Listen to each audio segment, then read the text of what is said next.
Tiene la palabra el señor diputado Carlos Heller. Gracias, señora presidenta. Voy a comenzar por lo obvio, que lo que estamos tratando, vamos a tratar, es un presupuesto, es decir, un conjunto de supuestos sobre la evolución de las variables volátiles de la economía y de las finanzas. Y esto es importante cuando lo digo volátiles, porque necesariamente hay que ponerlo en el contexto global de lo que está sucediendo en el mundo. Es muy difícil analizar un presupuesto en un país sin ponerlo en contexto.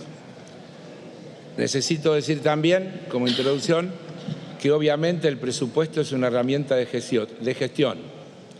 Es un Estado que va a ejecutar sus políticas. El presupuesto es eso, es el plan de gobierno que el Poder Ejecutivo, el Estado, se plantea. Quiero desarrollar una serie de cuestiones. La primera es esta que tiene que ver con el contexto, haciendo también una primera observación. Es tan dinámica la situación global que cuando se diseñó y se confeccionó este presupuesto, el escenario mundial no era el mismo. Como mínimo podríamos decir que era menos sombrío que el actual. Hoy vemos desde los centros multipolares una cantidad de expresiones que auguran tiempos muy difíciles para el mundo y para quienes lo habitamos. La directora gerente del fondo acaba de decir que está revisando por cuarta vez el escenario a la baja. Por cuarta vez este año el escenario a la baja.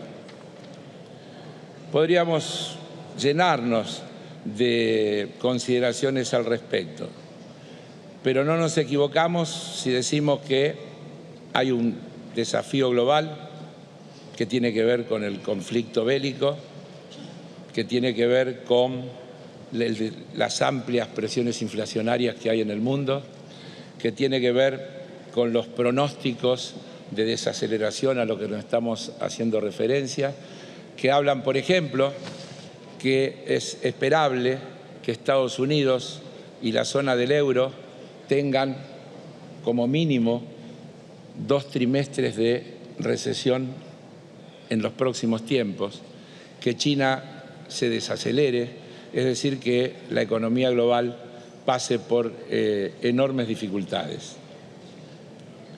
En ese marco de esos pronósticos, quiero decir que los organismos multilaterales siguen diciendo que la Argentina va a crecer en el 2022, en este año que estamos transcurriendo, un 4%. Ese 4% es el número que estaba puesto en el presupuesto que tratamos y que no se aprobó y que era la proyección que las políticas públicas del gobierno se fijaban para este año. Pero puestos en escenarios globales, quiero decirles que esos mismos pronósticos dicen, por ejemplo, que Brasil va a crecer 2.8, México 2.1, Chile 2. Y que cuando lo miramos con los pronósticos para el 2023 de esos mismos organismos, para la Argentina pronostican un 2, que es el número que contiene nuestro proyecto de presupuesto. Para Brasil estiman un 1, para México un 1.2 y para Chile un descenso del 1%. Digo esto porque me parece que es la primera cuestión de contexto necesaria a tener. La segunda tiene que ver con lo que nosotros llamamos la herencia. El PBI cayó en 2016 2,1, creció 2,8 en 2017, cayó 2,6 en 2018 y 2% en 2019.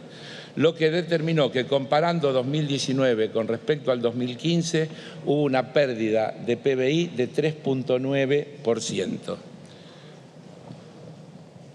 Este dato ya de por sí es preocupante, pero si lo lleváramos a algún nivel sectorial, podríamos decir, por ejemplo, que para la industria manufacturera esa caída fue de un 13,5% en el mismo periodo 2015-2019.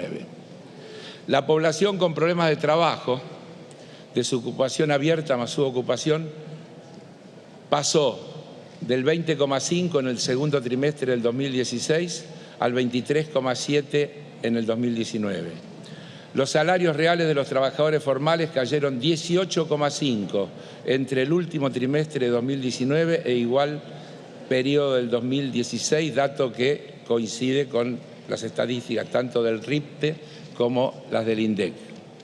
Podríamos llenar de datos al respecto. Hubo que enfrentar una renegociación de deuda por 100.000 millones con privados, que a mi entender, y esto es todo discutible, fue exitosa porque se disminuyeron significativamente los altísimos intereses con la que había sido pactada esa deuda originalmente y se prorrogaron los vencimientos de capital, de forma que el primer vencimiento importante de esta deuda estará en 2025. Se llevó adelante el acuerdo con el fondo, que como dijimos aquí, en opinión de quienes acompañamos la necesidad de ese acuerdo, dijimos que era el menos malo de los acuerdos posibles. Un acuerdo que nuestro gobierno, a mi entender, no tuvo otro camino que de la renegociación, porque su cumplimiento en las condiciones que había sido pactado era imposible, pues había que pagar 17.000 millones en 2022 y otro tanto en 2023.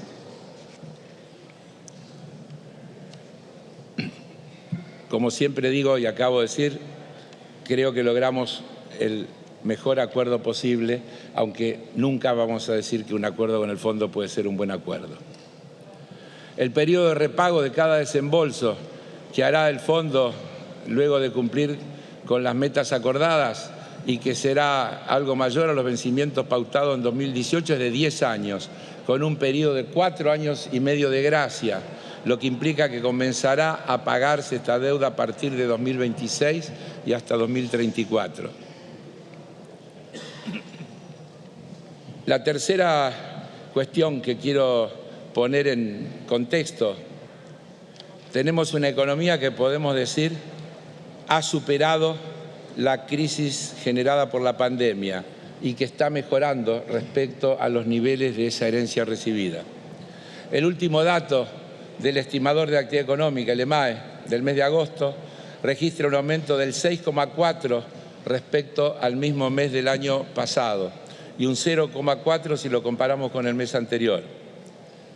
Si tomamos los 8 primeros meses del año, es decir, enero-agosto, y se los compara con iguales periodos de los años anteriores, el nivel de producción es el mayor desde que el INDEC elabora esta información, es decir, desde el año 2004. Reitero, el nivel de actividad es el mayor, según el INDEC, desde que este dato se elabora en el 2004 y muy cercano a los que se alcanzó en el 2013, en el 2015 y en el 2017. Quiero aclarar, para que no haya malos entendidos, que este es un dato de producción, es decir, de cantidades, y por lo tanto no está influido por la inflación.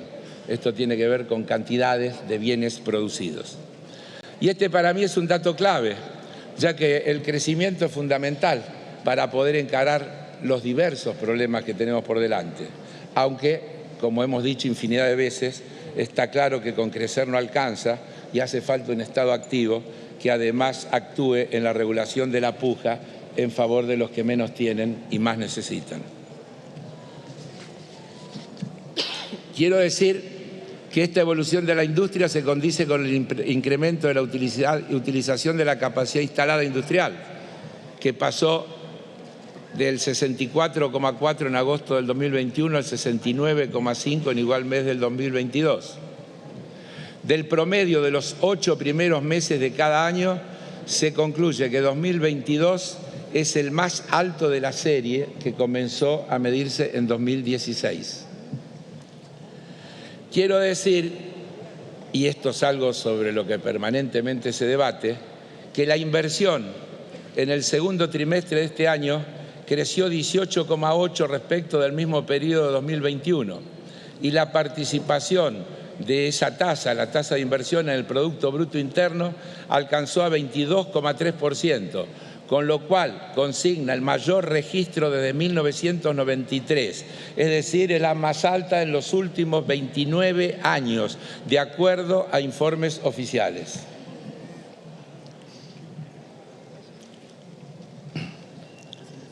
El empleo registrado marcó un nuevo avance. En julio, el trabajo con aportes de la Seguridad Social marcó un pico histórico, con 12.777.810 personas, considerando desde el 2012, a partir del cual se utiliza la actual metodología, es el número más alto de trabajadores registrados. Los salarios reales han aumentado un 0,8% entre los primeros 7 meses de este año e igual periodo del año anterior. Pero hay enormes diferencias aquí, porque los salarios registrados crecieron 2,4% real, mientras que los no registrados cayeron 6,4% en el mismo periodo. Sin duda, este es uno de los grandes obstáculos y uno de los grandes desafíos que tenemos por delante y que tienen muchísimo que ver con el tema de la inflación que todos conocemos y hablamos permanentemente. En resumen, somos absolutamente conscientes de que es muy grande el vaso vacío, que son muchísimas las cosas que tenemos por delante y que es necesario resolver y que por eso hay que trabajar mucho para ir avanzando en esa dirección, y entendemos que el proyecto de presupuesto que estamos poniendo en consideración va en esa dirección. Ya comenté hace un ratito que incluso los organismos multilaterales mantienen la idea de que la economía del 2022 va a crecer un 4%. Voy a dar una opinión que tiene que ver con los equipos con los que trabajo. Vamos a superar ese número. Creo que vamos a estar en un número que va a superar el 4,5%. Creo que vamos a estar por arriba del 4,5%, que comparado con lo que está pasando en la región y en el mundo, marca un importante nivel de recuperación de la actividad económica, con todas las injusticias subyacentes que hemos hablado y con todas las insuficiencias que hemos señalado y con todas las cosas que hay que seguir atendiendo. Pero esta perspectiva de una economía que logra estos niveles de recuperación son necesarias de destacar porque marcan que es por aquí, que es en esta dirección. En la proyección de nuestro presupuesto, los salarios crecerán un 2% en términos reales en 2023.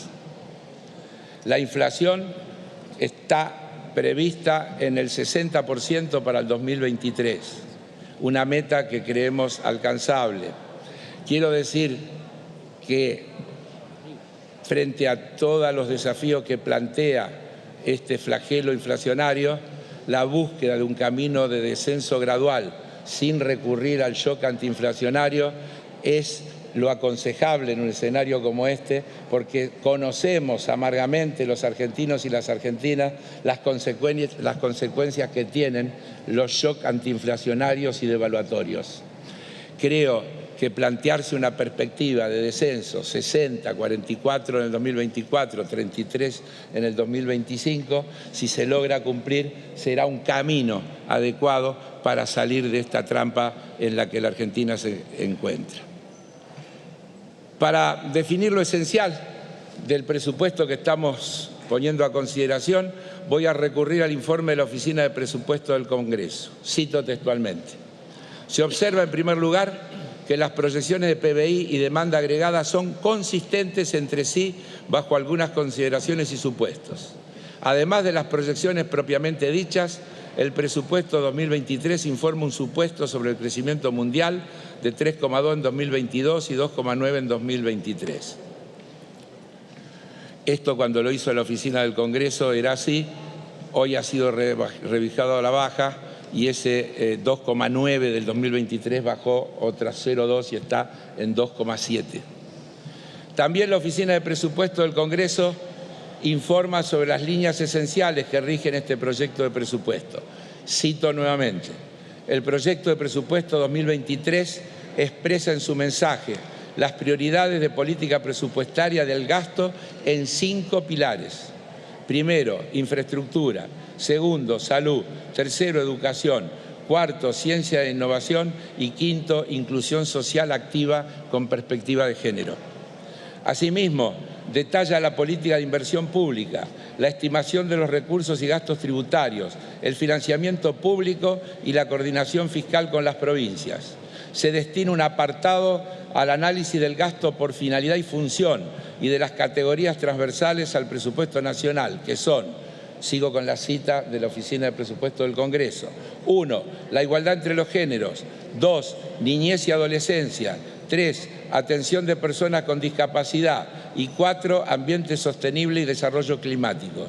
Se incluye también el detalle de la producción pública estimada de los principales programas presupuestarios para 2023 y la vinculación del presupuesto nacional con los objetivos del desarrollo sostenible. Termino con la cita de la Oficina de Presupuesto del Congreso. Este presupuesto que estamos poniendo en consideración se encuentra atravesado por una mirada que define las distintas políticas que se irán implementando y, lógicamente, contempla una serie de proyecciones macroeconómicas que sirven para el cálculo de las distintas partidas. Aquí aparecen las distintas variables económicas que se proyectan, con qué recursos fiscales va a contar el Estado, cuáles serán las prioridades de inversión y cuál es la del gasto público. Y, como dijimos, si bien se elabora en un contexto cargado de incertidumbres y de amenazas recesivas, este proyecto propende a la estabilidad macroeconómica, a la recomposición del poder adquisitivo de los ingresos de la población y al fortalecimiento del mercado interno, temas que están explícitamente señalados con estas palabras que lo estamos diciendo. Entre todas esas variables debemos comentar que se pasará de un déficit primario de 2,5 en 2022 a uno de 1,9 en 2023.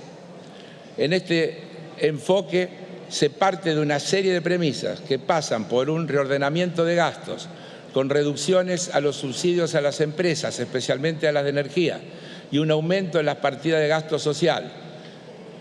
Y pido que prestemos atención a esto. Por ejemplo, las prestaciones de la Seguridad Social crecerán 81,1%. También los gastos en capital crecerán un 85,1%.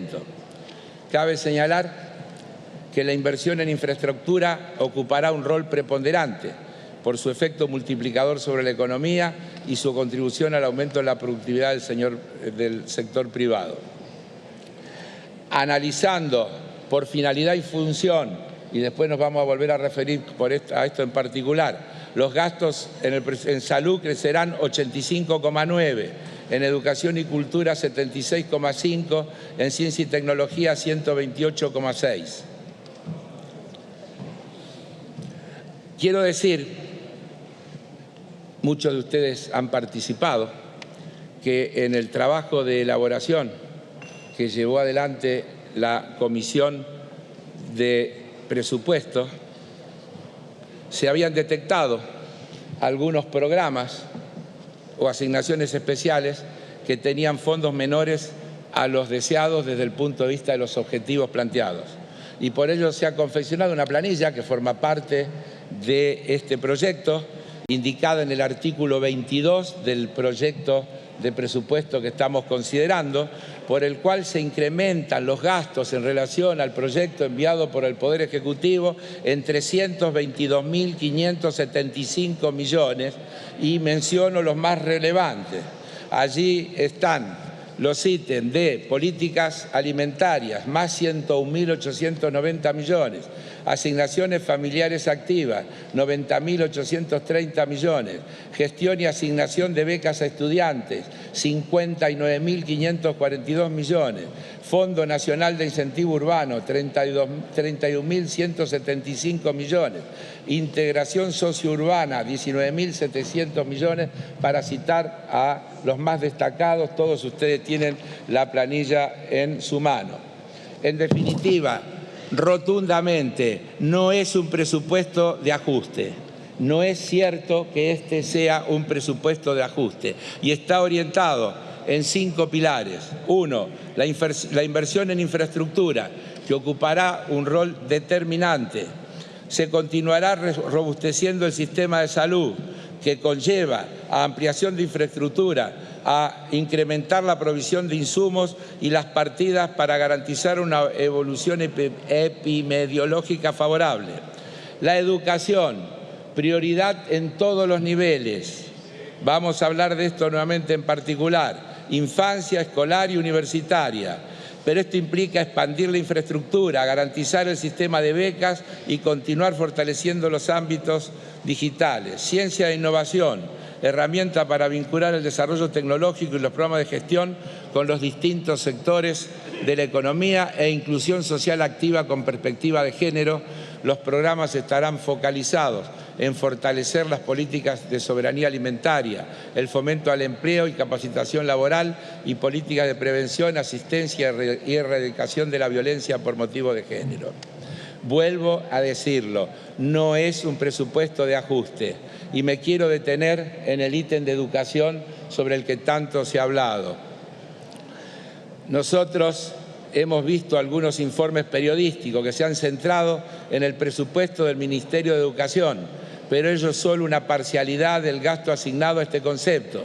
Lo lógico, como conocen los diputados y las diputadas que integran la Comisión de Presupuesto, es analizar los gastos por finalidad y función, en los cuales se integran los gastos que proceden de distintas fuentes. ¿Eso qué quiere decir? Que, por ejemplo, hay partidas que están en el Ministerio de Obras y que tienen que ver con la realización de edificios para las escuelas, pero que forman parte de los gastos destinados a la educación. Una gran parte se encuentra en lo que se llama la jurisdicción 91, obligaciones a cargo del Tesoro, que son cifras altísimas y que tienen que ver, luego se las voy a leer, con los salarios y con los previsibles o esperables aumentos de salario que no están incluidos en ese primer dato. Pero además, como ya dijimos, a partir del debate en la comisión se incorporaron 95.166 millones de pesos al presupuesto del Ministerio de Educación, esencialmente en lo que tiene que ver con las becas y en lo que tiene que ver con el incentivo docente. Como resultado del dictamen, tal como está, se mantiene el peso sobre el PBI del gasto de educación de la Administración Nacional y lo hace crecer en términos reales. Hoy creo que también vamos a escuchar una propuesta de que se garantice que en ningún caso eso puede disminuir a un determinado porcentaje del PBI. Es decir, que si la evolución va en aumento, también las partidas de educación deberán respetar ese aumento.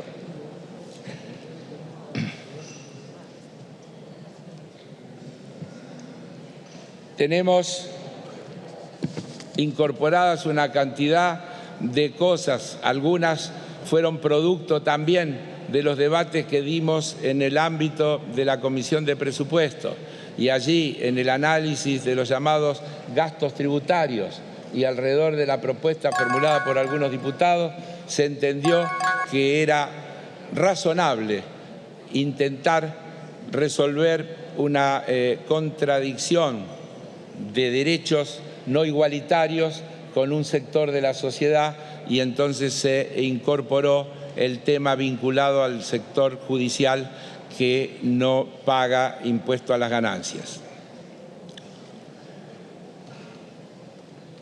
Quiero recordar a esta altura que llegamos a ese dictamen después de un intenso y largo trabajo en el que primero durante 32 horas escuchamos a funcionarios de los distintos ministerios, del Banco Central, de las empresas principales del sector público. Hubo allí un intenso diálogo porque los funcionarios contestaron todas las preguntas que se le formularon. No siempre habrán sido satisfactorias para el que formuló las preguntas y eso también es comprensible. Pero no hay duda que hubo un intenso diálogo entre el Poder Ejecutivo y el Legislativo y una práctica de escucha y tolerancia entre los miembros de las distintas bancadas que me parece algo que tenemos que destacar en este tratamiento que estamos haciendo. Y lo digo porque hay sectores que siguen cuestionando la utilidad de la política y especialmente la utilidad de la actividad parlamentaria. Y esta sigue demostrando su capacidad de trabajo y de agregación de valor. Este proyecto es eso, es el producto de sostenidos debates. Es una versión mejorada de la enviada por el Poder Ejecutivo. Se incorporaron más de 30 modificaciones propuestas por distintos diputados y diputadas. Ya comenté los mayores gastos del artículo 122, que es la que incluye todo ese incremento de partidas. También la de que incorporamos a pedido de un conjunto de diputados y diputadas de la oposición, que lleva el número 137, por el que se establece el tema de que si al 31 de agosto del próximo año, y no estoy citando el artículo de manera literal, la tasa de inflación supera en 10 puntos la proyectada, los ingresos superan en dicho periodo un porcentaje de más de 10 puntos que el proyectado, el Poder Ejecutivo deberá enviar una ley complementaria. También quiero mencionar los 85.000 millones destinados al Fondo de Compensación al Transporte Público de Pasajeros por automotor urbano y suburbano y una serie de artículos más que fueron atendiendo distintos requerimientos y que componen ese dictamen final que estamos poniendo a consideración. Por eso, y en función de todo lo dicho, y dado que ya creo que me excedí en el tiempo, venimos a solicitar a diputados y diputadas la aprobación de este proyecto de presupuesto 2023. No se puede volver a dejar al país, no al gobierno, sin esa herramienta que es el presupuesto. Tenemos que trabajar con toda la responsabilidad. Hasta aquí hemos logrado un dictamen de mayoría que entendemos superador, que entendemos adecuado a los tiempos que viven, entendemos realista y de cumplimiento posible. Instamos al honorable cuerpo a acompañarnos cuando llegue el momento con su voto para tener este presupuesto como una herramienta para el trabajo durante el año 2023. Muchísimas gracias. Gracias, diputado.